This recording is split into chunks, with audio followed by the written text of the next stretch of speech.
Another day, another basketball stories na naman ang pagkikwentuhan natin.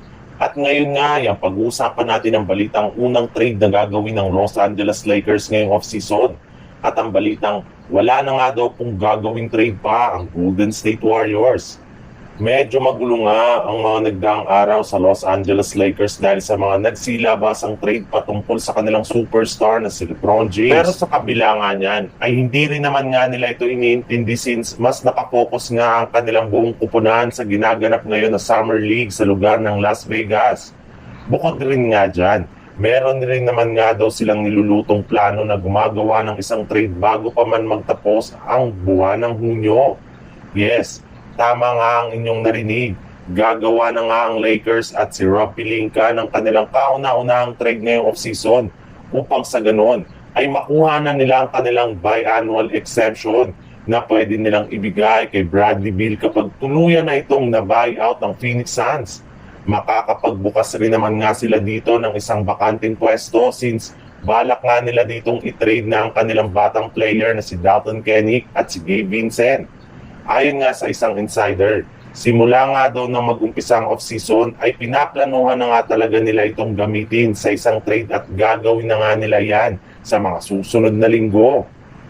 Saktong 2 linggo nga mula nang magsimula ang free agency ay hindi pa rin naman nga gumagalaw hanggang ngayon ang Golden State Warriors sa hindi pa rin nila pagkuha ng bagong player sa free agency at trade market. Kaya paunti-unti nang nawawala ng tiwala sa kanilang team ang ilan sa mga fans. Ayon nga sa mga ito, hindi nga daw sasapat ang kasalukuyang lineup ngayon ng Golden State Warriors na walang Kevin Looney para makapag-compete ng maayos sa Western Conference.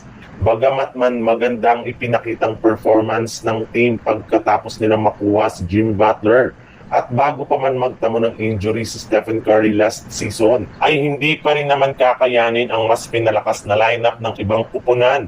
Pero sa kabila ng pagdududa ngayon ng mga fans sa Golden State Warriors, ay matapang pa rin naman ngang sinabi ni Brandon Podsemski sa kanyang podcast na naniniwala nga siya na kakayanin ng kanilang team na makaabot sa ika-top 4 next season kahit man hindi sila gumawa ng move sa mga susunod na araw.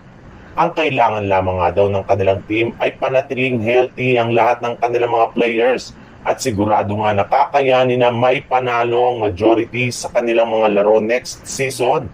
Aminado nga siya na injury lamang ang nag-iisang bagay na nagpahinto sa kanila last season kaya kung maiiwasan nila ito ay magkakaroon ng malaking tsansa na makakapag-compete sa kampyonato.